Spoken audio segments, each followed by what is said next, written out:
Igbo people can replicate any product, anything. Hausa people are blindly loyal to their leaders and they can basically sustain anything, so why care for them?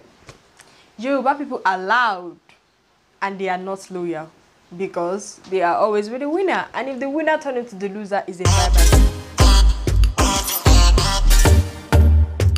Hey lovelies, welcome back to my channel. My name is Bisola Amuda, and if you're a returning subscriber, thank you for sticking with me. If this is your first time on my channel, welcome, and thank you all for tuning in today. So today I'm going to be talking about Nigerian stereotypes or African stereotypes at large that we need to dead, like we need to stop it, like yesterday, like ASAP, like right now. So if you're interested, stay tuned and I'll be right back. Disclaimer: if you feel you're ready to listen to my unfiltered and unnecessary opinion, stay tuned. But if it's gonna make you feel some type of way, I'm going to drop something light, a link up there for you to go and watch. But if you know you're ready for the eat, let's get it. The first thing I'm going to be talking about is what is with this stereotype that if you see a lady living alone in, let's say, somewhere like Lekki or Banana Island or a really popping place where the rent is expensive, she has to be either doing dating Yahoo boy, or maybe she's into runs or something. Why is that? Why can't a successful lady who has her own job, who is single, live in her own house that she pays for or that she has even bought by herself? Like, so what's with this deal of if you see a successful lady or a young lady that is doing well, has her own car, can afford her own, you know, can afford her own shade, and she owns her house, and you know, she's just comfortable. All of a sudden she has to be doing runs. Yo, I know a couple of ladies that there are ladies out there, boss ladies for that matter, doing their own thing, and there ain't no sugar daddy sponsoring them. So if you have that opinion, please, that was like so last year. Another stereotype that we seriously need to stop is the ideology, the idea, I don't know where you guys got it from, that if you attended the private university, you most definitely bulked your results. Excuse you? I don't understand. Like, because there are places where like, oh, what school did you go to? I'm like, oh, I went to Federal. Oh, you guys watch your exam. I'm like, nigga, I studied. Like, I had like sleepless nights. Matter of fact, if you've not experienced something, if you've not lived it, if basically you've never been to a private university and you are just there running your mouth, and then you will tell me that years after sleepless nights, after, you know, all the gas bills from lecturers, after all the assignments, the projects, you're going to tell me that because I went to a private university I bought my results. Hello? So this is another stereotype, that if a lady doesn't marry by like early 20s and you see her that she's single, then there's something wrong with her. They're probably doing that from her village. Hello? There is much more to life than just marriage. I hope you know that. You know, so if you have that mentality that if you see a lady, or like I will hit with questions, oh, besides you finish school now, so when I get to mine, I'm like,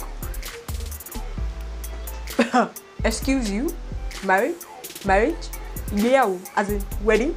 I don't get it. Why would you think a baby girl, because I just finished school, I'm just going dive straight into marriage? Why? Clearly, why would I do that? Like, yo, we need to stop this ideology that if a lady like 20, if you're like 27, 28, 29, there's some ladies that just choose not to be married at that age. There's some ladies that are just like, you know what, I want to be independent. I want to get, like, that's another thing. If you don't know yourself, like, another thing I've watched, because I've spoken to a couple of married people, and they were like, try to know yourself before you just dive into marriage. There's some people that even after they get married, they necessarily don't want to have kids immediately. They want to enjoy their married life. They want to get to know themselves. She wants to enjoy her husband. So let's stop the deal of if you're in your early 20s, you have to get married. You don't have to. I have to work. I have to make some money because I am about to be a liability to a man. So the ideology of a lady has to get married immediately after school, please hand it. Thank you. Igbo people can replicate anything except life. Yoruba people are not loyal. If you win, they're your friend. If you lose, bye, choose.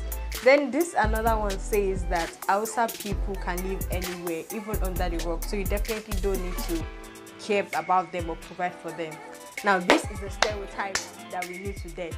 Any tribe, anybody, any country, like any single person can replicate a product if you want to. So we should stop this ideology that it's only Igbo people. Yes, a couple of them might be doing it, but then don't generalize it. Don't make it a stereotype that Igbo people are replicating products 5 and 6. And then Yoruba people, loyalty has to do with the character. It has nothing to do with the tribe. It has nothing to do with your country. It has nothing to do with wherever you are. Just who you are. You. Don't say just Yoruba people. Like, excuse you. Then Hausa people are very loyal to their leaders, so you don't need to care about them because they are illiterate. That's like totally wrong. Yes, maybe a particular percentage of them you can say that, okay, maybe they are not really that educated, but like literacy or that has nothing to do with tribe. I'm sorry. Like there's a significant number of Yoruba people, Igbo people, Calabari people, like a whole lot of people that have nothing to do with tribe that are still not educated. So let's stop this stereotype of Igbo people can replicate, Yoruba people are lousy or they are the lousiest person and they are not loyal, and then Hausa people, you don't need to care for them because they are just blind loyalties to their leaders. Like that was like the most stupid, I'm sorry, that's like the silliest stereotype, especially the Hausa one that I've heard. So please, let's stop it. And this is a stereotype that I particularly found very offensive.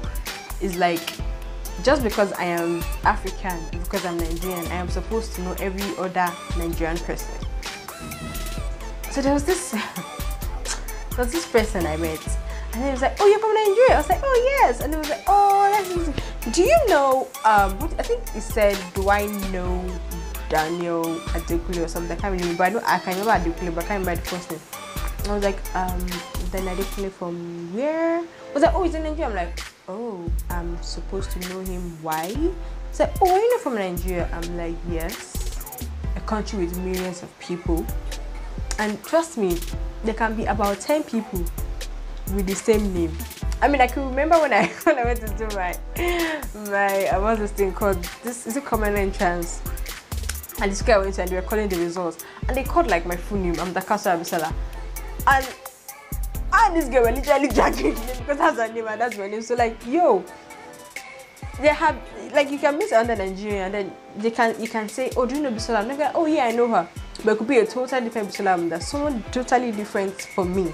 So just because I'm from Africa or because I'm Nigerian doesn't mean I know every single Nigerian and Africa person. Thank you. Now this stereotype is also something else that annoys me. This one is that Nigeria or Africa at large is hot. Which explains the reason why we are dark. You see? I mean, yes, the desert is in Africa, and yes, but you need to do just 1/3 of Africa that is made up of that. And also we have like a couple of countries that they even have snow. Like I think Morocco, they have like this ski resort where it snows, like they have places that snows, and just in Nigeria, oh god, I don't know how it is now, but just used to be like a very beautiful place. The climate is just like as if you're abroad. So if you're African, you've never been to Africa, you've never been to any African country, I suggest you visit it first before you, not everything you read in the news is true.